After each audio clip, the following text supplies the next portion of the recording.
Alrighty, it is officially Wednesday and the Washington football team hit the practice field for the first time this week. It is now time to wipe the slate clean and focus on the Carolina Panthers and put the win over the Tampa Bay Buccaneers in the rear view. Now I'm going to get this week started focused on the Carolina Panthers, but before we do that, I want to talk about some major injury news and a little bit of Ron Rivera and Taylor Heinicke's press conference. So without further ado, let's get straight into today's video. But before we do, make sure you guys go down below, leave a like on this video, subscribe if you're new, and turn on post notifications so you get notified when I upload a video about the NFL, or in this case, our Washington football team. Let's get straight into today's video. So I want to kick everything off by going over the injury report from today's practice, because there were a lot of names that was on this list. So let's kick it off with the DNPs.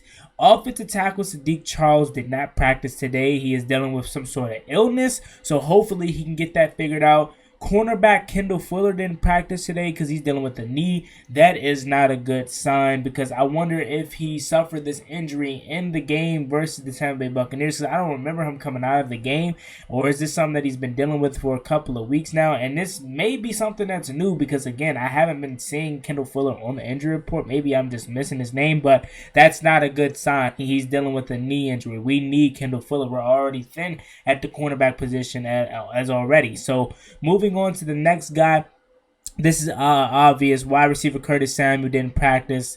He's dealing with a groin. You guys know how I felt about this. I said if Washington was to lose versus the Tampa Bay Buccaneers, you might as well, put Curtis Samuel on IR. But if we did find a way to win, continue to try to practice and work him out and see if he can find a way to get back on the field. But again, like I said, even with me wanting him to come back, I said personally, and I know it's kind of double talking, but I said, it's no point to continue to practice him, because that can be, playing part into why his groin can't, fully heal. He just needs to sit down, and I wouldn't be surprised if they did put him on IR. I already said that you should put him on IR. I was just leaving out hope for just in case we beat the Tampa Bay Buccaneers, and in fact, we did beat the Tampa Bay Buccaneers. So who knows, man? Ron Rivera, it feels like he just wants to, keep delaying the inevitable. I always struggle with that word, the inevitable. The inevitable. I always struggle with that word, man. But it's like he wants to continue to not face the truth when it comes to the Curtis Samuel season this year, man. It's pretty much over. You know what I'm saying? The guy's been dealing with this groin injury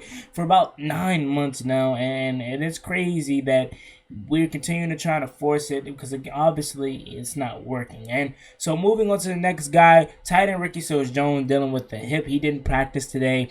He suffered this injury in the game versus Tampa Bay Buccaneers. We remember that play vividly. He got hit and he was grabbing his hip. It looked like he was grabbing his hamstring, so a lot of us thought it was his hamstring. I personally thought it was his thigh, because he was grabbing his top part of his leg, or top part of his thigh, which is his thigh. So I thought it was his thigh.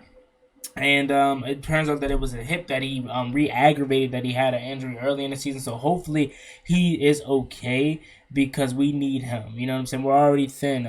Logan Thomas is still up in the air. John Bates, he had a couple good catches, but I don't know how comfortable we are with just John Bates out there. And Sammy Reyes, again, hasn't really seen the field at all this year. So we're really thin at the tight end position right now. So we really need Ricky Seals-Jones and Logan Thomas both back. So moving on to the last guy that didn't practice today, Benjamin St. Juste, concussion. This is his second concussion of the year. And we know how these concussions work, man. Once you get one, it's easier to get another one, as Benjamin St. Juste is on his second one. And once you get a second one, it's more easy to get a third one. So hopefully we don't have a case of Jordan Reed on our hands again. Let me knock on some wood here to pray that we don't have a Jordan Reed case on here. But Benjamin St. Juste didn't practice today. He was off to the side field, and I'm pretty sure all these guys were off to the side field today, doing some individual work, but they just didn't practice today. But we'll see. That's not a good injury list to start off the week, but hopefully it shrinks as we get closer to Sunday. Now moving on to the limited. Offensive tackle Sam Cosmi dealing with the ankle. That is huge. That is really good. Remember, he was active last Sunday versus the Bucs, but he just didn't play because obviously they wanted to give him one more week to rest. But if he did have to come in an event that Cornelius Lucas went down, then he would have been the first off the bench. But it's great to see Sam Cosmi back, and hopefully we can get him, back to starting versus the Panthers. But again, if we don't, it's all good. We still have Cornelius Lucas, you know what I'm saying? We still have Charles Leno as our tackles. We still got Wes Schweitz up there as a guard. We're still good, you know what I'm saying? We don't need to force anything with this offensive line, you know what I'm saying? Even Tyler Larson is playing good as a backup center, so we're good with the offensive line. Again, they could take as much time as they want with Samuel Cosmi. So moving on to the next guy, running back Antonio Gibson, limited, dealing with the shin injury. He's been dealing with this all week, but he's going to play. You know what I'm saying? Barring any setbacks, which it hasn't been any, he's going to play, and he's still running hard. You know what I'm saying? A lot of people have been saying Antonio Gibson has been having a terrible year. I beg to differ. A lot of people have been saying Antonio Gibson is not a running back one. I beg to differ. This guy has put up almost 500 rushing yards so far throughout the season, and he's dealing with the shin injury. So just imagine what he could do when he's 100%. And he made a crucial catch. That's something that he's been struggling with this season, but he did make a crucial catch in the game versus the Tampa Bay Buccaneers to give us I want to say it was 2nd and 5, so it was a short third down on that play. So a shout out to Antonio Gibson. Moving on, wide receiver Terry McLaurin's shoulder. We know he's dealing with a collarbone injury, so I guess it's just his whole shoulder. He got walloped on that screen play. He didn't get he got smacked on that first down catch that he made. I forgot the safety name. I think it was Whitehead that hit him, and he took a great beating on that play. But it wasn't that play. It was the screen play where he got hit. And he hurt his collarbone / shoulder, and he had to go out, but he had to come back in. But I feel really good with Terry McLaurin. He's gonna play. He said he's fine. But they're just being precautious with Terry McLaurin, so I don't have any doubt that he won't be out there this Sunday. Moving on, tight end Sammy Reyes dealing with a hip injury. I think he's gonna play. He was active last Sunday, so hopefully nothing too serious with Sammy Reyes. And guard Brandon Scherff to close everything off, dealing with a knee. Got injured again, but he came back. He's a warrior. So hopefully everything is fine with all these guys that were limited today. But again, the guys that didn't practice, it sucks, man, because we need these guys. If we want to make a late season run, we need these guys.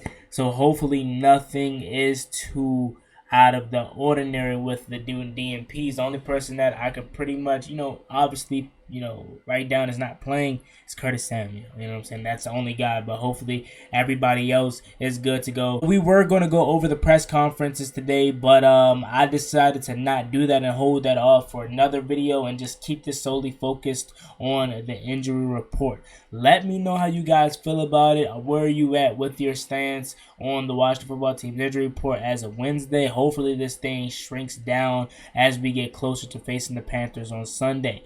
As always, it's me and boy Juan Gotti. Like, comment, subscribe. Hell to the Washington football team. I'm out. Peace. Cross me one time, that's gonna get you popped. Get you popped, get you dropped.